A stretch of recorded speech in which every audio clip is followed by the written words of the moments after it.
Bridge তৈরির জন্য টাকা বরাদ্দ করেছে রাজ্য সরকার। বেশিরভাগ জমি অধিগ্রহণ হয়ে গিয়েছে, কিন্তু কয়েকজন জমি দিতে অনিচ্ছুক। এর জেরে শুরু হচ্ছে না কালনা শান্তিপুর ব্রিজ তৈরির কাজ। গঙ্গার উপরে ব্রিজ তৈরিতে বিলম্ব নিয়ে তুঙ্গে উঠেছে তৃণমূল বিজেপি তরজা।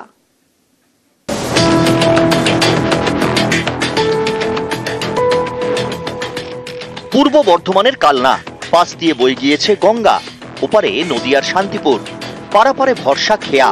এখানেই ব্রিজ তৈরির সিদ্ধান্ত নেয় রাজ্য সরকার। জমি অধিগ্রহণও শুরু হয়। কয়েকজন জমিদাতার আপত্তিতে অধিগ্রহণের কাজ শেষ হয়নি। ব্রিজটা হলে দেখুন আমাদের দুপক্ষেরই খুবই ভালো হয়। দুপক্ষ বলতে একটা নদিয়া ডিস্ট্রিক্ট রয়েছে আর আমাদের বর্ধমান ডিস্ট্রিক্ট। যেসব জমিদাতারা এখনও কিছু জমি আটকে রেখেছেন, কিন্তু তাদের এটা ভাবা উচিত যে বৃহত্তর স্বার্থের জন্য তাদেরকে এই ত্যাগটা করা উচিত। এই ব্রিজটা চাইছি আমরা তাড়াতাড়ি হোক। 2016 সালে কালনা শান্তিপুর খেয়া পারাপারের সময় নৌকাডুবি হয়, বেশ কয়েকজনের প্রাণ যায়। তখন থেকেই এখানকার গঙ্গার উপরে ব্রিজ তৈরির দাবি জোরালো হয়। ব্রিজের জন্য টাকা বরাদ্দ করে রাজ্য সরকার। 2018 সাল থেকে জমি অধিগ্রহণ শুরু হয়। স্থানীয়দের দাবি, ব্রিজের জন্য 98% জমি অধিগ্রহণ হয়ে গিয়েছে। কয়েকজন জমি দিতে অনিচ্ছুক। ব্রিজের কাজও শুরু হচ্ছে না। আমাদের জায়গা হাঁসপুকুরের ওখানে ছিল।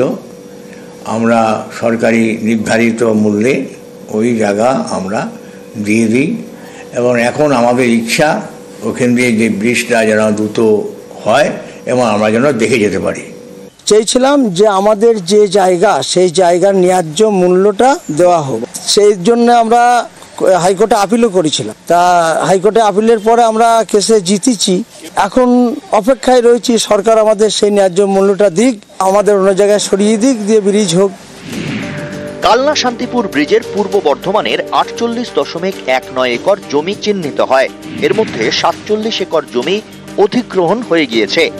1.1 একর জমির জন্য ব্রিজের কাজ শুরুই করা যায়নি। স্থানীয়দের দাবি, কালনা শান্তিপুর ব্রিজ তৈরি হলে গঙ্গার দুপারের দু জেলার অর্থনীতির চেহারা বদলে যাবে। যারা অনিচ্ছুক চাষিরা আছেন, তাদের এই ক্ষুদ্র স্বার্থ ত্যাগ করে এই বৃহৎ স্বার্থে ওদের সম্মিলিত হওয়া উচিত। কারণ এখান থেকে কি হবে, এখান থেকে বহু ব্যবসা বাণিজ্য যেমন বাড়বে, মানুষের আর্থিক উন্নয়নও হতে পারবে। ছোট ছোট যেসব শিল্প আছে, শিল্পগুলো বৃদ্ধি পাবে। বাজার দরটা যদি ঠিক না হতো, তাহলে 98% মানুষ যারা জমি দিয়েছে তারা রাস্তায় বসে থাকতো। তারা বসছে, তারা হচ্ছে কেন যে জমি দিয়ে দিয়েছে, তারা বরং লাভবান তারা এই জায়গাটাই হয়েছে। যারা প্রথমের দিকে জমি দিয়ে দিয়েছে, খোঁজ নিলে দেখবেন তারা জমিতে এখনো চাষও করছে। তাহলে একদিকে পয়সা পেয়ে গেল, আবার একদিকে চাষও করে যাচ্ছে, বরং তারাই লাভবান হয়েছে। কোনো সরকারি প্রকল্পের 90% জমি যদি অধিগ্রহণ হয়ে যায়, সেই 10% মানুষও সেই প্রকল্পকে আটকাতে পারে না সরকারি আইন অনুযায়ী। তাই সব ভাঁওতাবাজি কথাবার্তা। আসল রহস্য হচ্ছে এই রাজ্য, এই সরকার দেউলিয়া সরকার, ব্রিজ করার মতন পয়সা নেই, তাই সময় পার করছে। কালনা থেকে নবকুমার রায়, নিউজ 18 বাংলা।